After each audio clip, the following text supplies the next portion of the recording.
한 2주 전에 저희 집 막둥이가 일주일 단기 선교 사우스베이 다녀온 다음에 간증문을 길게 썼었습니다. 그런데 그 간증문을 제가 새벽에 받고 아침에 일어나서 다 읽으면서 한국말로 다 번역을 했습니다. 그런데 그 내용 중에 하나가 뭐가 있냐면 예언이가 이미지 무엇을 이제 본거 이미지 형상을 본 거를 이제 좀 간증문에 썼는데, 그 형상이란 이미지란 뭐냐면 마치 어두운 방에 예언이가 이렇게 쭈그리고 앉아서 이렇게 고개를 숙이고 캄캄한 어두운 밤에 혼자서 막 두렵고 떨고 걱정하고 막 이런 모습, 그걸 간증문에 쓰면서 이 이미지 형상을 통해서 하나님이 나에게 들려주시고 하시는 음성 깨달음이 뭘까? 이런 뭔가 내용에 좀 의문이랄까 간증에 썼는데, 제가 그거를 그날 한국말로 다 번역한 후에 이제 예은이하고 대화하다가, 예은아, 아빠도 그런 이미지가 형상을 한 20년 동안 그렇게 가지고 있었다 그랬습니다. 그 말은 뭐냐면 저의 그 형상 마음의 이미지는 뭐냐면 제가 습관적으로 하나님 앞에 범죄를 했을 때에 죄책감에 너무 허덕이고 두렵고, 그래서 아무 방에, 깜깜한 방에, 그냥 이 구석재기의 방에 제가 벽에 기대고 이렇게 쭈그리고 앉아서 막 이렇게 두렵고 떨면서 막 그런 삶을, 마음에 죄책감을 가지고 아빠는 그렇게 20년 동안 죄책감에 허덕이면서 살았다, 이렇게 딸하고 대화한 적이 있었습니다. 제가 왜 이 내용을 서론 부분에 여러분들은 나누냐면, 왜 예언이나 저나 또 혹여나 여러분들 중에도 이 죄책감에 너무나 시달리고 내 죄 때문에 이런 게 아닌가 해서 너무나 두렵고 떨리고, 이 죄로 인해서 혹시나 나 때문에, 내 죄로 인해서 내 자녀가 고통을 당하지 않을까, 막 이런 두려움, 이게 과연 하나님 보시기에 올바른 건강한 신앙생활인가? 아니었습니다. 저는 몰랐습니다. 그게 신앙생활이 제대로 하는 건지 아닌지도 모르면서 그냥 그렇게 두렵고 죄를 짓고 나서 죄책감에 허덕이면서 마음에 진정한 죄 용서의 확신도 없고 자유도 없고 항상 죄의 사슬에 매여 있듯이, 지난주에 제가 인터넷 웹사이트 자주 들어가서 글들을 이렇게 찾아서 좋은 글을 있으면은 그거를 읽고 그 글에 대한 내용을 제가 답변으로 이렇게 깨달음을 이렇게 써서 나누고 합니다. 근데 지난주에는 막말하는 어머니, 자녀를 판단하는 어머니, 자녀에게 소리 지르는 어머니, 그 어머니의 엄마의 막말 평가 막 여기에 대해서 이 정신과 분석하는 이 의사 같은데, 자녀들이 그런 엄마에게 얼마나 심리적으로 정신적으로 고통을 당하는지 그 사슬에 매여 있는데, 그 정신과 의사가 쓴 단어 중에 하나가 제가 마음에 다가온 게 뭐냐면 조종입니다. 조종. manipulation. 엄마가 자식을 어릴 때부터 키우면서 과잉보호, 과잉사랑하면서 어떻게 자식을 죄책감 들게 하든지 감정 정신적으로 나의 엄마의 컨트롤에 지배받아서 움직이도록 행동하게, 조종하게 만드는 방법을 엄마들이 안다는 거예요. 어떤 엄마들은. 저는 그거 기사를 읽으면서 너무나 개인적으로 다가와서 한 1, 2, 3, 4 이렇게 해서 이렇게 답변에 글을 썼습니다. 가정에서도 엄마가 자식을 사랑한다는 명목 아래 자신의 욕심을 뭔가 자식을 통해서 만족해 하거든지 모르지만, 아니면 남편에게 받지 못한 사랑을 자식에게 받으려고 하는지 모르겠지만 자식을 조종하는 manipulation. 그래서 뭔가 죄책감에 사슬에 매여서, 그래서 여러분 가끔 한국 들어보면 엄마들이 자식에게, 야, 내가 너를 위해서 평생 희생해서 너를 내가 어떻게 이렇게 공부시키고 어떻게 모든 걸 했는데 네가 어떻게 이럴 수 있느냐. 예를 들자면 그런 말을 할 때에 자식은 어떻게 들리죠? 죄책감이 들어요. 내가 내 아내를 지금 내 남편을 사랑했는데 내 엄마가 그러니까 그 자식의 부부관계도 막 어려워지는 거예요.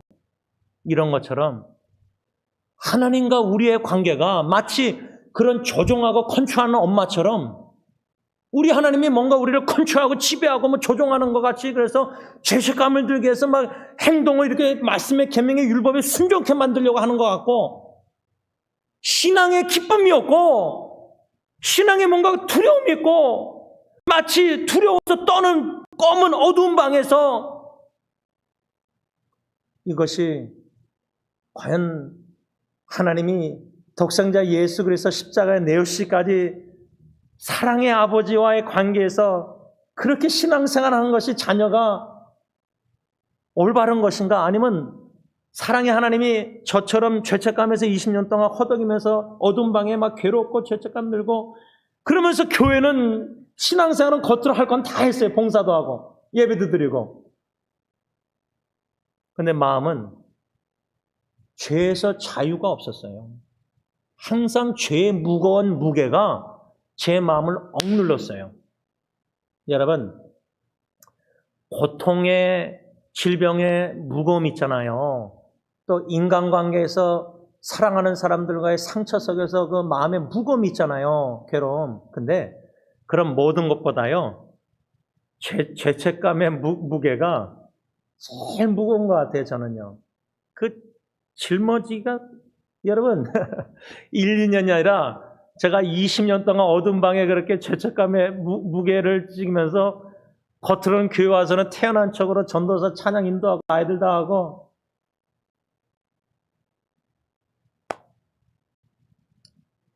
율법주의적인 잘못된 종교 생활은 예를 들자면 사람이 만든 교회 가면은 이래야 된다.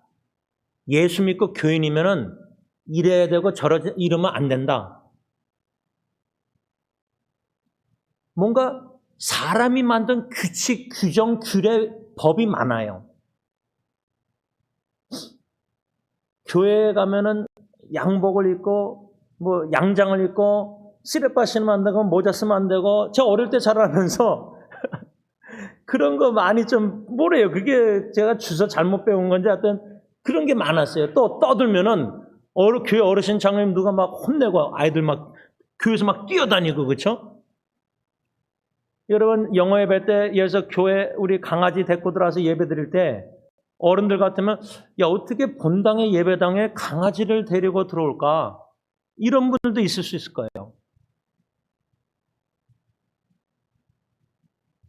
율법적인 사람이 만든 규칙, 규정, 규례, 법 이래야 된다. 교회 가서는 예배 기독교는 세상에 나가서도 이래야 된다. 물론 성경적인 올바른 계명이 있죠. 이웃을 사랑하라. 그런데 뭔가 성경적이지 않고 사람이 만든 규칙, 규례, 법이 그것이 우리를 족쇄처럼 메어가지고 신앙의 기쁨 자유가 없어요. 그래서 옛날에 우리 예배 드릴 때 이 드럼도 없었잖아요. 그렇죠? 그리고 옛날에 무슨 뭐 예배 드릴 때 막 박수 치면은 저 사람 좀 미친 것 같다. 좀 이상하다. 요즘 여러분 인스타그램 비디오에 보면은 동영상 짧은 보면은 여러분들도 보면 어떻게 생각할지 모르겠는데 저도 보고도 약간 좀 그랬는데 예배를 드리는데 한국 젊은이들 예배예요. 앞에서 막 기타 찬양팀 하는데 그 본당에선 다 일어나가지고 막 춤을 추면서 찬양해요. 우리는 옛날에 박수단 치다가 좀 낮은 게 뭐죠? 예수님 찬양 이렇게 박수 치는 것만 해도 좀 진보가 좀 낮은 거 아니에요. 근데 요즘 세대들은요 젊은이들 막 춤을 추면서 예배드려요. 찬양을 막 그렇게 해요. 우리가 물론 흑인분들 형제자매들 예배드릴 때 막 그분들 성가대 찬양 여러분 우리 상상합니까? 성가대분들 막 흔들면서 찬양 성가대 흑인분들은 그렇게 또 문화 있게 찬양 예배 드리잖아요. 그렇죠? 근데 이제 한국 젊은 세대들 예배가 찬양이 막 춤추면서 찬양해요. 그러면 아마 1세 어르신들은 고개 갸우뚱하면서 이게 진짜 찬양 저래도 되는가? 여러분 신앙에는 진리에는 주님 안에는 자유가 있습니다. 자유. Freedom in Christ. 그리스도 안에 자유가 있는데 사람이 만든 율법적인 계명, 규례, 막 규칙들은 교회 안에 이래야 된다는 것은 그 자유를 다 뺏어갑니다. 그러니까 신앙 찬양 예배 드릴 때도 물론 공동체적인 배려를 해야 되지만 사람의 눈치를 보면서 예배 드리는 거예요. 신앙생활을. 젊은 세대가 교회 올 때 어른들을 물론 존중하지만 눈치를 보면서 신앙생활 교회 안에서도 마음대로 못한다. 근데 이런 것들이 여러분들 어떤 고민이 질문이 아마 저는 1.5세는 이런 질문이 1세 분들보다 많습니다. 1세 분들은 여러분들의 어른 부모 세대의 한국 전통의 신앙관이 몸에 익숙하기 때문에 교회 예배는 거룩하게. 그래서 여러분 옛날에 제가 알기로는 김창희 목사님 충영교회에서 누가 어린아이가 예배 드리다가 소리만 나도 뭐 제가 있던 한국교회 목사님도 예배 드리다 이러다가 뭐가 이게 음향 뭐가 잘못되든지 뭐 부격자 그러면 딱 중단하고 찬양 예배 모든 순서가 최선을 다해서 하나님께 예배드리는 준비는 좋지만 그 준비 과정에 사람이 만든 규칙과 그래서 성가대는 이래야 된다. 여러분 제가 한국에 있을 때 성가대 지휘자부터 해서 딱 주셔서 다 일일이 들어왔습니다. 성인교 때. 예를 들자면 이런 것들이 최선을 다해서 예배드리는 정성은 좋지만 그게 사람이 만든 규칙이 돼버려서 이러지 않으면 죄책감이 든다. 그래서 뭔가 죄에서 자유를 누리지 못한다면 이게 과연 하나님 보시기에 기뻐하시는 합당한 올바른 신앙인가? 저는 이 질문이 의문이 고민이 큽니다. 우리가 사도 바울이 율법주의를 경계하라, 참 주의하라, 참 조심하라. 제가 영지주의 첫 번째보다 이 율법주의에 대해서 지금 세 번째인가 설교를 계속하는 이유가 이게 영지주의보다 이 율법주의가 우리 몸에 배긴 율법주의 신앙생활 겉은 너무 거룩하게 보이는데 집안에서는 완전 딴 사람이에요. 배우자가 볼 때는. 예수 믿는 신앙인으로서 배우자도 예수의 사랑으로 사랑 못하면서 교인들을 사랑한다는 그런 배우자 입장에서 교회에서는 그렇게 칭찬받는데 배우자에게도 인정, 칭찬, 존중을 못 받는 신앙이라면 근데 우리는 그게 훌륭한 그리스도인인 줄 알고 그렇게 여기고 그렇게 존경하고 살았어요. 한국에 어떤 유명한 목사님 죽고 나서 그 아들인가 이젠 아버지와 같이 찍은 사진도 없고 장례식 때 가정사역을 완전 등한히 한 거예요. 그래서 어떤 은퇴하신 목사님도 목회는 30년 참 교인들이 칭찬할 정도 성공했는데 스스로 그 어르신 90 넘으신 목사님이 오래전에 나는 가정사역은 실패했다. 자녀들이 막 이혼하고 재혼하고 그냥. 그러니까 이런 것을 우리가 알면서 쉬쉬하면서 존경, 존중, 예수 믿는 참 신앙인이 무엇인가 누군가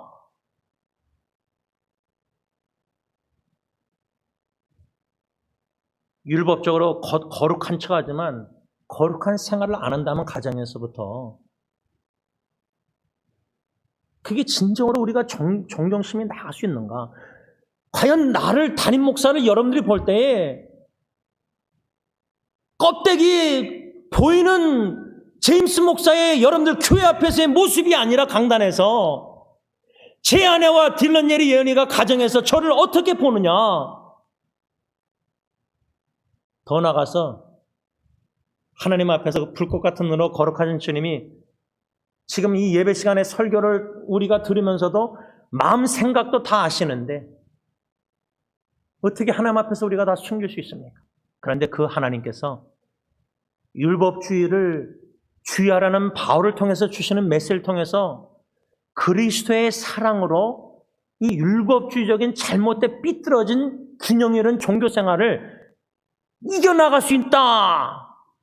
그 세 가지 중에 오늘 마지막 두 가지를 생각하려고 하는데 두 번째로 골로새서 2장 13절 본문의 사도 바울이 또 범죄와 육체의 무할례로 죽었던 너희를 하나님이 그와 함께 살리시고 우리의 모든 죄를 사하시고, 사도 바울이 율법주의를 주의하라 경고하면서 그 율법주의의 잘못된 종교생활 위선적인 외식하는 그것을 이겨나가기 위해서는 그리스도의 사랑을 알아야 되는데, 그 그리스도의 사랑은 2장 13절에 우리의 모든 죄를 사하셨다, 이겁니다.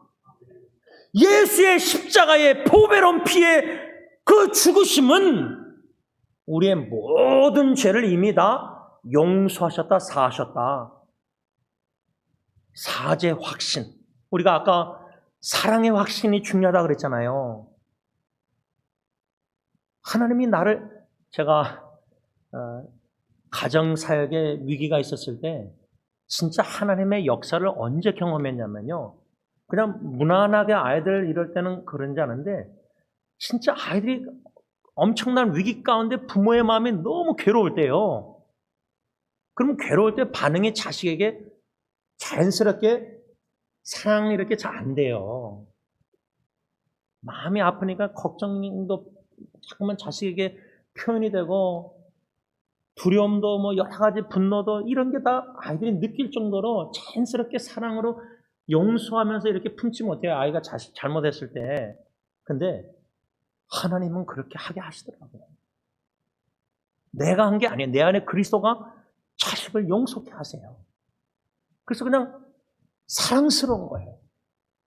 사랑이 얼마나, 하나님의 사랑이 크게 나를 통해서 보이게 하시니까, 여러분 그 바닷가에 모래사장에서 예를 들자면 꼬맹이 아이들이 막 기저귀도 똥 싸고 오줌 싸고 예를 들자면, 근데 바다가 크잖아요. 오물이 들어가도요 다 포용해요. 그 크신 하나님의 사랑이 바다를 먹물 삼고 하늘을 두루마리 싸서 써도 기록할 수 없을 정도로 그렇게 많다면, 부부관계에서, 자식 가정관계에서 잘못한 걸 기록하잖아요. 기억하고 있잖아요, 안 잊어버리고. 근데 고린도전서 13장 5절 사랑장에 사랑은 악한 것을 생각 안 한다 그렇게 써 있는데, 영어로는 상대방의 wrong, 잘못한 거를 레코드, 기록 안 한다고 써 있어요. 근데 우리는 기록하고 기억하고 있거든요. 내 엄마가 나에게 잘못한 거, 부모가 나 자라나면서 막 컨트롤링을 하고 조종한 거, 부부관계에서 상처 입힌 거, 자식이 나에게 막 이렇게 한 거. 그리스도의 사랑이 얼마나 컸으면은 그 악한 기록을 다 생각 안 하고 다 죄를 사하시고 용서하시는 이 그리스도의 사랑의 크기와 깊이와 넓이만임을 체험하고 알아가면은 율법주의적인 신앙생활을 극복하고 이겨나가서 신앙의 진정한 자유가 있습니다. 그래서 하나님 앞에서 신앙생활 하는 거지, 뭐 유교사상 사람 배려한다고 뭐 그 이웃사랑이라고 사람을 눈치 보면서 신앙생활 하는 거, 그러면 사람 앞에서 바리새인처럼 기도도 잘해야 되고, 헌금도 남이 눈치 보니까 기도하는 척하고 헌금하는 척하고 주일 거룩하게 지켜야 되고, 모든 거 다 사람들 앞에서 종교생활에서 직분자가 된다는 거는, 거기 율법적인 규례, 그런 사람 눈치에 다 매여서 종교생활에 끌려다니는 거예요. 다 그렇게 하니까 교인들이 그렇게 해야 되고, 성령은 신앙의 새 창조의 역사를 이루시는데 교회 안에 새 창조의 아이디어가 나와도 다 억눌리는 거예요. 왜? 전통적으로 우리 교회는 이랬으니까. 그러니까 뭔가 우리가 그 모습 그대로, 진정 기독교가, 우리 신앙이 내가 제대로 하고 우리 교회가 제대로 된 교회인지 말씀에 씨름할 때, 제가 볼 때는 율법적인 요소가 너무 배어 있어요, 우리 몸에. 그러니까 그걸 어디서 잘 하시냐면, 가정에서 부모가 자식들, 후손들을 바라볼 때, 특히 자녀들을 바라볼 때 마음에 안 드는 부분들 있잖아요. 그러면 엄마 아빠로서 내가 왜 마음에 안 들까? 들른 일이 저렇게 행동하고 하는 게, 말하는 게. 나를 먼저 뒤돌아볼 때 혹시 내 안에 성경 말씀은 그리스도의 사랑은 바다처럼 큰데 나의 자식을 향한 사랑은 인간적인 좁은 사랑으로 용서 못하고 잘못한 거 기록하고 놓고 미워하고 그만큼 그리스도의 사랑을 내가 모르고 있기 때문에 율법적인 잘못된 종교 생활을 지금 매너리즘에 빠져서 반복적으로 20년, 30년, 50년 하고 있구나. 그래서 어두운 방에서 죄를 지면은 죄책감 들고 막 어두워서 두렵고 그리스도의 사랑의 사죄 용서가 바다처럼 큰데 내 죄는 똥오줌 오물처럼 요만한 것밖에 안 되는 건데 바다에 비하면 그리스도의 사랑에. 근데 교회에서는 그 조그맣게 보이는 그 죄를 크게 보이게 그리스도의 사랑보다 제가 그렇게 설교 계속 했잖아요. 왜? 제가 그렇게 종교 생활을 잘못했기 때문에 제 자신이 그리스도의 사랑의 바다처럼 큰 것을 깨닫지 못하고 있으니까 율법적인 설교를 계속하니까 계속해서 죄를 지적하고 들춰내니까 예배드리고 나서도 죄책감에서 허덕이면서 기쁨의 신앙의 자유가 평강이 없이 집을 돌아가셨어야 되니까. 그래서 제가 지난주에 너무나 부족하지만 사과를 드렸지 않습니까? 잘못 설교했구나. 잘못 신앙생활을 했기 때문에 그런 마음 자세에서 신앙관에서 잘못 설교가 나올 수밖에 없는 거예요. 안에서 그렇게 나올 수밖에 없는 거예요. 왜? 20년 동안 그렇게 죄책감을 얻어 그러니까 나 자신에게 설교 안 하면서 지원아 너는 왜 자꾸만 죄를 지느냐? 죄보다도 큰 그리스도의 사랑의 용서를 그것을 설교해야 되는데 그러지 못했다는 거예요. 그래서 사도 바울은 골로새서 2장 13절에 우리의 모든 죄를 사하셨다. 그리스도의 함께 십자가에 죽음 받은 저와 여러분들은 영적으로 죽었던 자가 그리스도와 함께 다시 살아나서 새 생명 새 피조물 거듭난 중생된 하나님의 자녀는 이미 원죄, 과거, 현재, 미래의 죄까지 앞으로 지을 죄까지 예수님께서 다 죄의 짐을 지고 십자가의 대속점으로 다 사하시고자 죽으셨다는 거예요. 그리고 부활하셔서 우리가 의롭다 칭함을 받았다는 거예요. 그래서 로마서 8장 33절에 어느 누가 우리가 너 죄를 정죄할 수 있습니까? 우리가 우리 스스로도 너는 지원인 죄인이야 정죄할 수 없다는 거예요. 왜? 하나님이 의롭다 칭하셨는데 왜? 예수의 십자가의 죽으심으로 우리를 바라보실 때 하나님의 의로운 옷을 깨끗한 새로운 옷을 입혀줬는데 우리는 자꾸만 더러운 옷을 입었다고 죄인이라고 자기 스스로를 학대하고 그러니까 자기를 막 학대해서 너는 죄인이야 너는 죄인이야 막 그래서 겸손한 거는 진정한 겸손이 아니라 교만이에요. 왜? 하나님이 이미 의롭다 칭하시고 예수의 깨끗한 의로운 옷을 입히시고 죄를 사해줬는데 하나님이 용서했는데 내가 왜 나를 용서 안 해요? 하나님이 내 배우자를 용서했는데 왜 내가 내 배우자를 용서 안 해요? 그게 겸손입니까? 교만이죠? 그러니까 신앙생활이 뭔가 어디서부터 단추가 다 잘못돼가지고 여기까지 신앙생활을 해온 거예요. 저 같은 경우는. 진정한 예수의 사랑과 복음을 몰랐던 거예요. 이 두 번째 예수님의 사랑, 모든 죄를 사해 주신 이 그리스도의 사랑의 크기와 넓이 많이를 알아가면은 그거를 실제로 성령의 열매 사랑 체험케 하시면은 율법적인 모든 사람들 앞에서의 바리새인처럼 외식하는 껍데기 종교생활, 규칙, 인간의 규례, 법 이거를 다 극복하고 싸워 이겨서 승리할 수 있다는 거예요. 그 승리를 저 자신뿐만 아니라 혹여나 저처럼 그런 율법적인 잘못된 삐뚤어진 외식하는 바리새인 같은 종교생활을 하신 분들은 그런 고민이 있다면은 그런 사슬에 죄의 사슬에 매여 있다면은 죄책감에 그 쇠사슬을 예수님 십자가의 죽으심을 끊어버리신 거예요. 예수의 안에서 하나님의 사랑은 끊을 수 없지만 예수님이 십자가의 죽으심으로 하나님께 버림받음으로 아버지와 끊어짐으로 우리가 죄에서 끊어지고 사랑의 끈으로 메어진 거예요. 끊을 수 없는 사랑의 줄로 메어진 거예요. 그 줄을 사랑의 줄을 메어 있지만 죄의 사슬은 이미 예수 십자가의 죽음으로 다 끊어버리신 거예요. 그러면 더 이상 죄 컨디셔닝 되고 죄 사슬에 매여서 노예 생활하면서 죄책감에 옛사람 습관대로 죄지면 또 죄책감 예수의 그리스도의 십자가의 사랑은 다 용서 이미 십자가에 하셨는데 그 사랑으로 율법적인 종교생활을 이겨나가야 된다. 마지막 세 번째로 사도 바울은 오늘 본문 2장 14절 15절에 우리를 거스르고 불리하게 하는 법조문으로 쓴 증서를 지우시고 제하여 버리사 십자가에 못 박으시고 통치자들과 권세들을 무력화하여 드러내어 구경거리로 삼으시고 십자가로 그들을 이기셨느니라. 이 참 어렵습니다. 현대의 성경을 읽습니다. 우리에게 불리한 율법의 채무 증서를 십자가에 못 박아 없애버렸습니다. 그리고 그리스도께서 사탄의 권세를 짓밟아 십자가로 승리하셔서 그것을 사람들에게 보이셨습니다. 여러분 가끔 한국 드라마 보면은 그 사채업자들이 돈을 빌려주잖아요. 돈이 너무 궁핍하니까. 근데 사채업자가 돈을 빌려줄 때 이자를 엄청나게 은행보다 세게 부르잖아요. 그렇죠? 그리고 이 종이에다가 다 써놓은 거를 상대방의 인장이나 이렇게 사인하라 그러잖아요.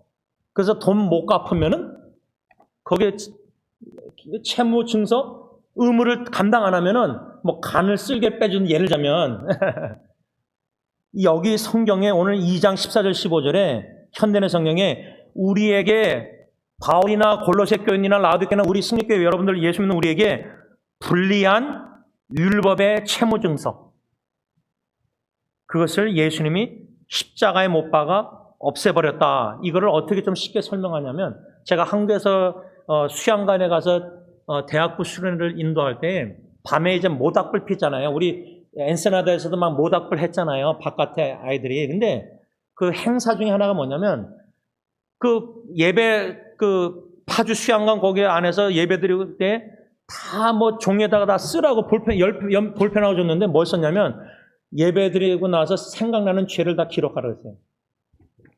1, 2, 3, 4 생각나는 죄를 다 쓰라 그런 다음에 바깥에 나가서 모닥불 펴놓고 그 범판에다가 뭐라냐면 사죄 확신을 가지고 예수의 피로 다 사함받았다는 믿음 확신을 가지고 이 종이 죄 목록을 불에다 태우는 행사였어요.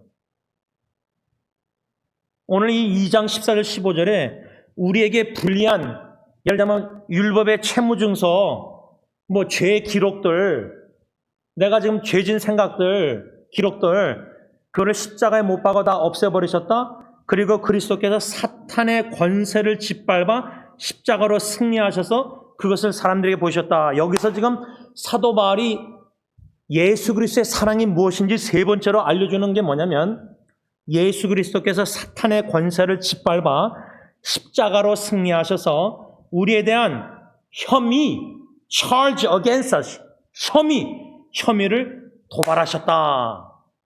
여러분, 우리 승리교회 베벌리 건물 전에 오래전에 큰 문제가 생겨서 LA 검찰이 편지가 왔어요. 승리교회 대표가 누구예요? 제 이름으로 와서 저희 집으로 왔는데, 법정 용어니까 막 읽다가 저는 그런 거 그 머리 쓰는 거에 머리가 좀 똑똑하지 않으니까 헷갈려서 그냥 아내가 변호사니까 읽어보라고 알려달라고. 그 아내가 딱 보더니 한 페이지였어요. 그러면 그걸 딱 읽고 나서 설명을 해줄 때 어떻게 설명해주기가 중요하잖아요. 아내가 뭐라는지 아세요? 이거 당신 대표인데 이거 빨리 안 하면 6개월 감옥 간대요. 그 6 months jail, 6개월 감옥 가야 된대요. 이거 해결 안 하면. 시 검찰에서 편지가 온 거예요. 와, 정신 바짝 들대요. 그래서 장로님한테 전화해서 장로님은 또 이렇게 좀 하자 그랬는데 제가 장로님 장로님은 감옥 안 가잖아요. 내가 가는데 장로님은 그 교회 장로님하고 다시 한번 또 대화해 보겠다고. 그래서 제가 그 장로님 제가 한번 우리 새벽기도 토요일날 끝나고 왔는데 대화해 보니까 안 통할 것 같아서 안 됩니다 장로님. 그냥 에빅션 러 변호사 해가지고 해결했는데, 여러분, 검찰에서 편지가 그렇게 감옥 6개월 간다고 하도 이렇게 떠는데 영원히 지옥에 간다.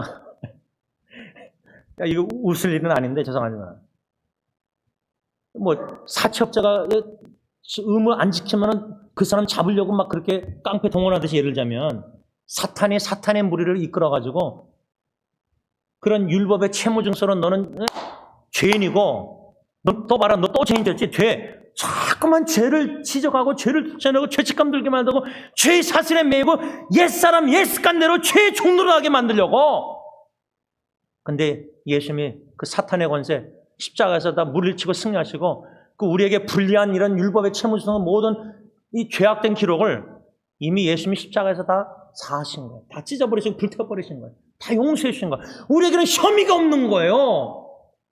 더 이상 시 검찰이 너 행하를 안 하면 6개월 감옥 간다. 혐의, 이 범죄 그거를 charge를 이렇게 검찰이 자꾸만 죄인을 그렇게 하잖아요. 변호사는 변호하고. 그러니까 사탄이 검찰로서 우리의 옛 습관, 옛 사람의 죄악된 것 본능 막 죄책감 들게 할 때 변호사 요한일서에 뭐라죠? 예수는 우리 대언자, 변호사가 현대내성의 변호사가 되셔서 사탄이 지금 검찰같이 나쁜 악한 검찰로 우리의 죄를 자꾸만 지적하고 어큐스하고 고소하고 고발하고 찰지하고 혐의하고 범죄 너는 범인 죄를 범했다 막 이렇게 할 때에 우리 변호사 되신 예수님은 십자가 못 자고 청 짜고 이걸 다 재판장 하나님께 하늘의 법정에서 보여주시면서 예수님이 저와 여러분들 한 사람 이름 불러가면서 아버지 하나님께 예수님이 제가 지원이를 위해서 십자가에 모든 과거, 현재, 미래죄 다 죄를 지고 십자가에 죽었습니다. 못 자고 청자가 다 보여주시면 재판장 하나님은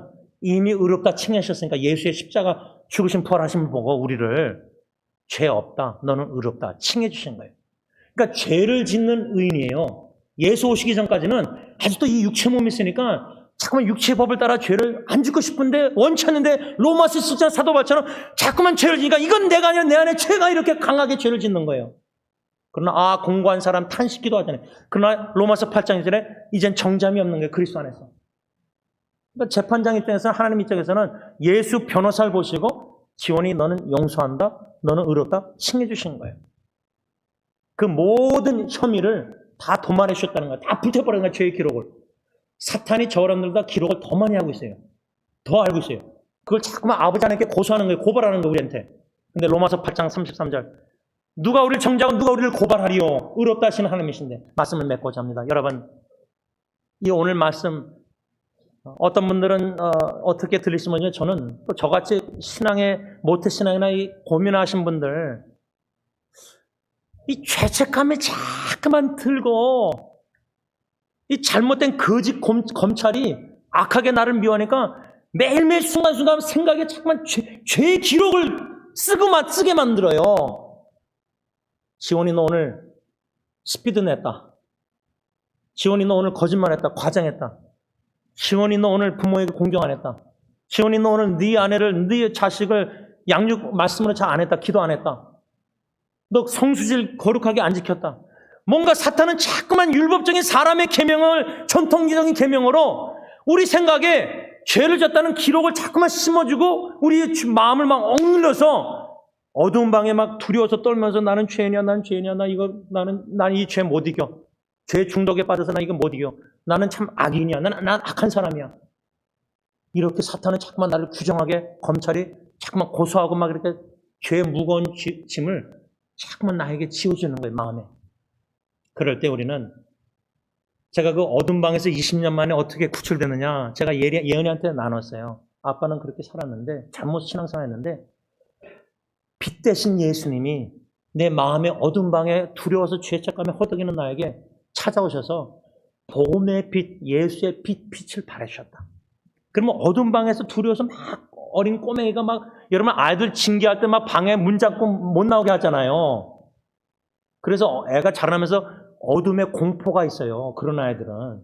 제가 그렇게 20년 살았어요. 어둠의 공포. 근데 그 어둠 지하실, 우리 승리교 지하실, 우리 옛날에 전도사 시절 때 저 형이랑 애들 막 말 안 들 때 막 지하실에 가두고 막 산기도 가가지고 막 혼자 그냥 산에 올라가라 그러고. 이게 막 전도사들이 막 사람 죽이는 거야, 애들을. 뭐, 그리스도 사랑을 모르니까. 그렇게 자라났으니까. 혼나고. 근데 그 어두운 지하실 방에서 이렇게 두려운데 20년 살았는데 예수님이 찾아서 예수의 빛 내가 너를 위해서 십자가에 죄를 지고 다 죄의 무거운 짐을 지고 내가 다 죽어 십자가 죽어서 이미 다 사했다. 너를 용서했다 지원아. 내가 널 사랑한다. 용서했다. 너의 혐의, 도말, 기록, 네가 생각하는 모든 죄책감 사탄이 주는 거 이미 내가 십자가에 다 짊어지고 다 도말하고 다 혐의 다 없이 다 용서하고 사하셨다. 너는 자윤이다. 죄에서 자유를 얻었다. 의롭다 칭을 받은 자다. 복음의 예수의 빛이 내 어둠의 방에 비춰지니까 어느 누가 어둠 방에서 탈출하고 싶은데 그 빛을 보고 안 따라 나가겠어요. 복음의 빛을 예수님 저에게 비추셔서 마음에 살려주시고 건져주셨다. 이런 놀란 구원의 역사가, 죄 사함의 역사가, 구출의 역사가, 죄에서 죄를 누린 역사가 예수 그리스도 안에서 저 사람들에게 충만하기를 간절히 기원합니다. 기도하겠습니다. 하나님, 모태신앙 어릴 때부터 장로교 자라나면서 이런저런 규칙들, 이런저런 법들, 이것이 꼭 그래야 된다고 믿고 그렇게 살아오려고 노력했지만 노력하면 놀수록 그렇게 못하는 나에 보면은 거리가 멀어지면 멀수록 자꾸만 죄책감이 들고 자꾸만 죄의 무거움이 나를 억눌러서 이렇게 겉으로는 신앙생활 하는 척 해야 되는데 교회 가서는 나 혼자 주님 앞에서 보이지 않는 신앙생활은 죄책감이 자꾸만 허덕여서 마음이 무겁고 괴롭고 평안이 없고 기쁨이 없고 즐거움이 없고 찬양이 없고 억눌려서 죄책감에서 살아가는 그러한 모습을 만일에 엄마 아빠가 집에서 어린아이가 어두운 방에 불 꺼놓고 막 울면서 두려워하는 모습 볼 때 우리 부모의 마음이 얼마나 자식에게 나갑니까? 하물며 천사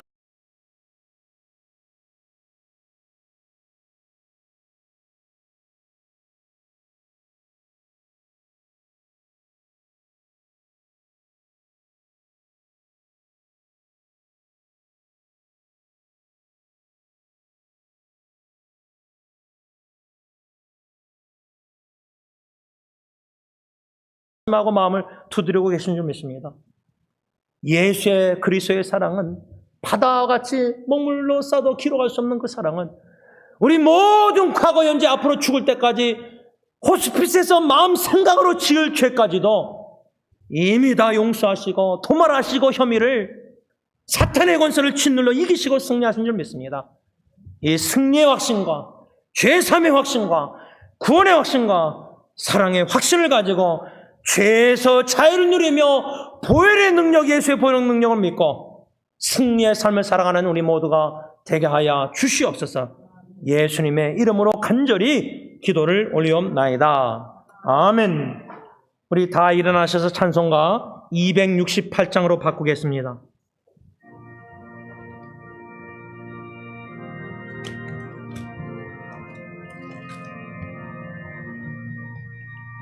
죄에서 자유를 얻게 함은 보혈의 능력, 주의 보혈, 시험을 이기고 승리하니 참 놀라운 능력이로다. 주의 보혈 능력이로다. 주의 피 믿어. 주의 양에 배우기 주만이로다. 육체의 정령을 이기는 보혈의 능력, 주의 보혈, 정결한 마음을 얻게 하니 참 놀라운 능력이로다. 주의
이제는 우리에게 피의 복음을 전하시고자 이 땅에 오시고 저주의 나무 축복의 나무 십자가에 못 박혀 죽으신